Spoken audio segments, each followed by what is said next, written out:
Chapter 11.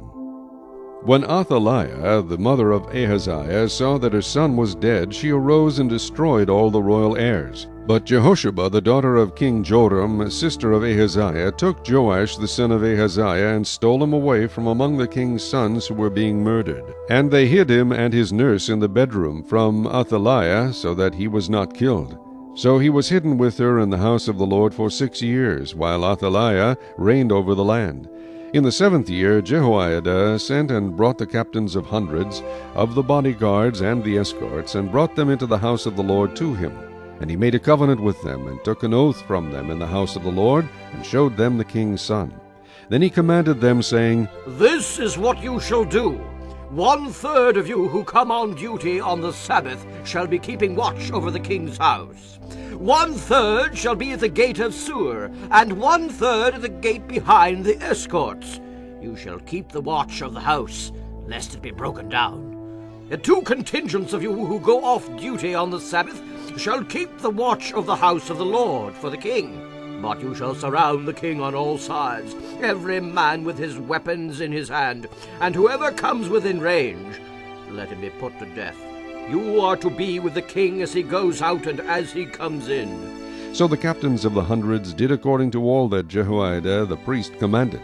Each of them took his men who were to be on duty on the Sabbath, with those who were going off duty on the Sabbath, and came to Jehoiada the priest. And the priest gave the captains of hundreds the spears and shields which had belonged to King David, that were in the temple of the Lord.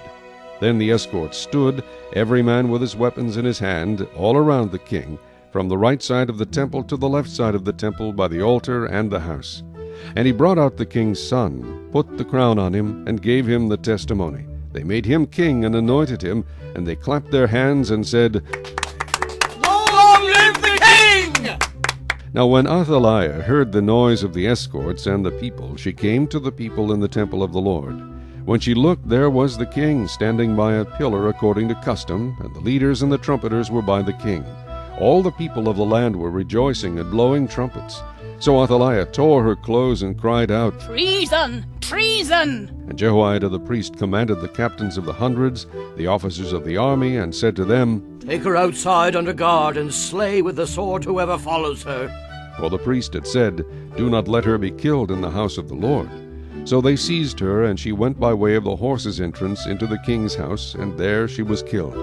Then Jehoiada made a covenant between the Lord, the king, and the people, that they should be the Lord's people, and also between the king and the people. And all the people of the land went to the temple of Baal, and tore it down. They thoroughly broke in pieces its altars and images, and killed Mattan, the priest of Baal, before the altars. And the priest appointed officers over the house of the Lord.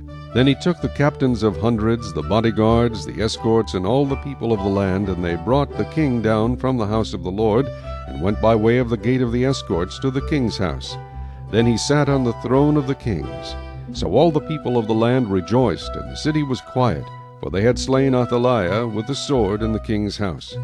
Jehoash was 7 years old when he became king. Chapter